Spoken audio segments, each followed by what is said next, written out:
Appliance Repair Chronicles. I'm sitting here reflecting. I'm over on my way to a place called Freeport.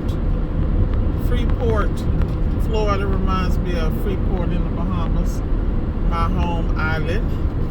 Very interesting, man.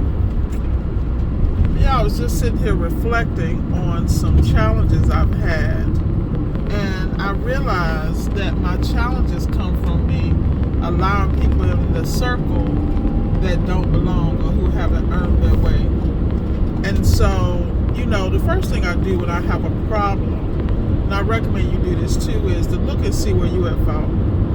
And so I know I'm at fault if I look at something and something doesn't turn out the way I wanted to, and I'm steadily explaining over and over again, and people aren't paying attention, or they, their thought, their process, they can't even analyze or comprehend what I'm saying because they haven't walked in those shoes yet. They haven't had those responsibilities, and they haven't had a business of this caliber yet.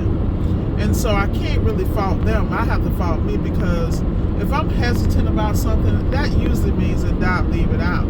So the first thing you do, if you give someone a task, you have to break it down in layman's terms to really make sure they understand, because what I think people know, I have realized people don't know.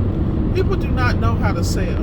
They do not know how to provide customer service, follow up, and be above the bar, because they accept mediocre BS.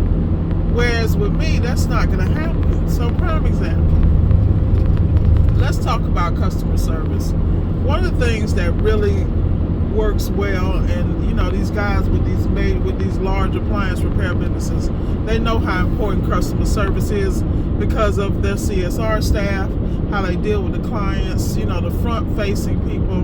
Those people really have to be polished. And I think a lot of people don't understand when they're starting their businesses how important that is. It's not what you accept, it's to exceed the customer's expectations.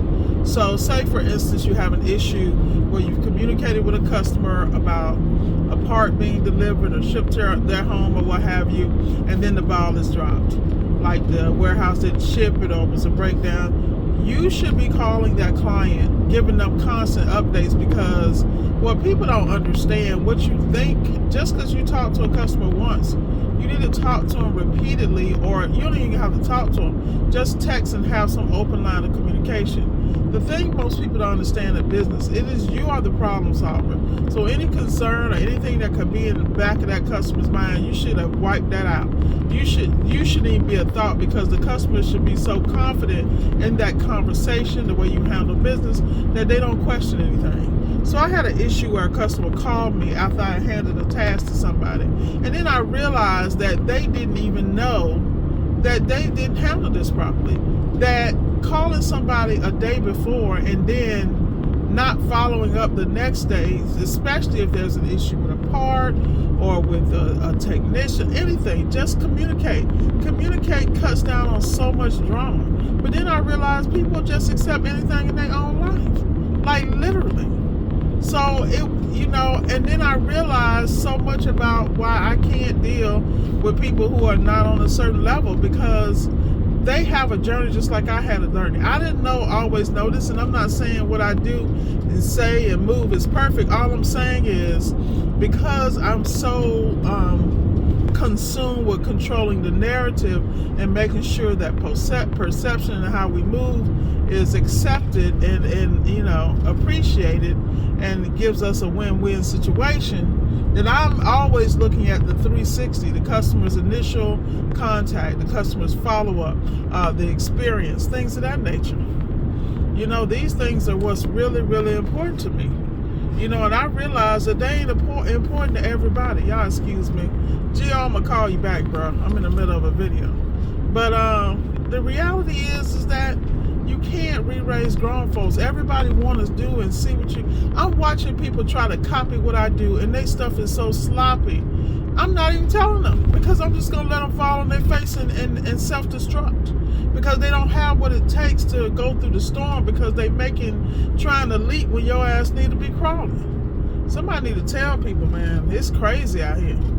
I'm looking at people and they just digging their graves, man. I'm not going to help you out either. Because some things people have to learn. They don't appreciate when they have a mentor or somebody that can really take them to the next level with all the bumps and bruises I had to go to. But I realized what made me good was because I did have to go through them bumps and bruises. So why the hell should I make it easy for anybody else? Particularly if it's not appreciated. I mean, people don't understand. They can make one decision to destroy your entire company. That's real. But with that said, y'all, I'm going to let y'all go. Enjoy your Labor Day. And let me call Gio back. That's my roundtable. Got to take care of my crew. Y'all have a great Labor Day.